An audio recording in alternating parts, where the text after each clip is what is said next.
Nearly 1 year ago to the day, in Seattle's Lake City neighborhood, firefighters rushed to the dog resort, a dog boarding business that erupted in flames. More than 120 dogs were evacuated. It was a chaotic scene as firefighters worked to put out the flames. I texted everybody this morning, our old employees. I said, happy anniversary of the worst day of our life. So definitely is hitting home. For the first time, these former employees are speaking out. They say the fire never would have happened if only the owners would have listened to them. Could this fire have been prevented? Yes. A simple answer, yes. There was a lot of things, the way it was installed, how old the dryer was, just general safety protocols. There was so many things that could have been prevented. The owner of the dog resort says the dryer had regular maintenance, and whenever concerns came forward, they immediately scheduled repairs or replaced the machines. We've obtained text messages, screenshots of company records, and a Seattle Fire Department report showing the owners were warned repeatedly. They had serious problems at the business, including concerns about the dryer. We don't feel safe with a gas dryer, or this dryer caught on fire, we can't use it. The dryer was just too hot to even just a simple load. It was just too powerful for what the dryer actually needed. Yeah. A review of more than 100 pages of government records show that the fire at the Lake City Dog Resort is just the tip of the iceberg.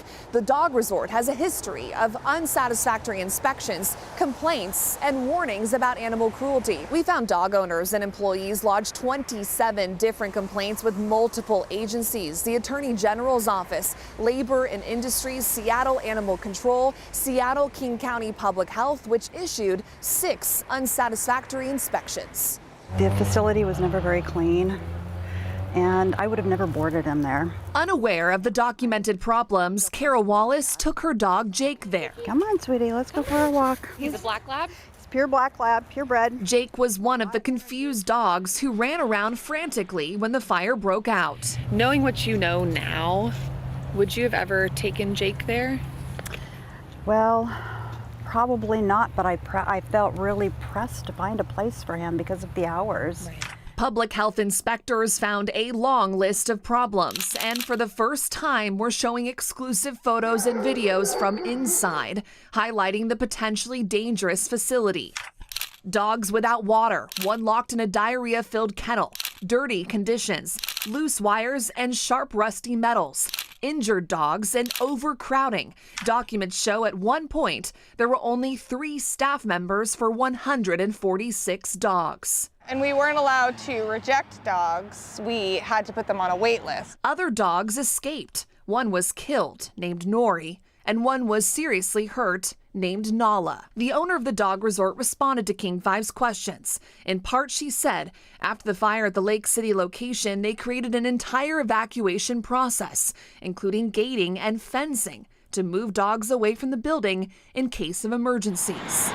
And 9 months after the first fire at the dog resort, their evacuation plan was put to the test when flames broke out again at the company's second location in South Seattle. This time, the outcome was deadly. 3 dogs escaped. Only one survived. A dog named Remy was badly injured. 2 dogs, Georgie and North, didn't make it. Their owners believe they were hit by cars. The owner of the dog resort tells King 5 the dogs got loose after firefighters on scene opened the gate to a secure fenced area where they evacuated the dogs. Seattle Fire tells King 5 firefighters had to get to the flames on the 2nd floor by entering through a gated driveway. Quote, as crews opened the gate, additional resources were requested to help corral dogs entering the street. You know, these are dogs we loved and cared about almost like our own, and you know, we're never going to see them again, and they unfortunately had to die in a really tragic, probably painful way. Yeah. By then, the employees who've come forward no longer worked for the dog resort, but they weren't surprised by another catastrophic event. They hope speaking out will prevent more suffering for dogs who need care and their owners. I think as we feel so much responsibility to the dogs we took care of from dog resort, we feel the need to be that leading in the conversation. Yeah, definitely. Yeah, be their voices, because Yeah, no one else 'cause- is going to. Yeah, dogs can't talk, so we have to talk for them. Yeah. Definitely.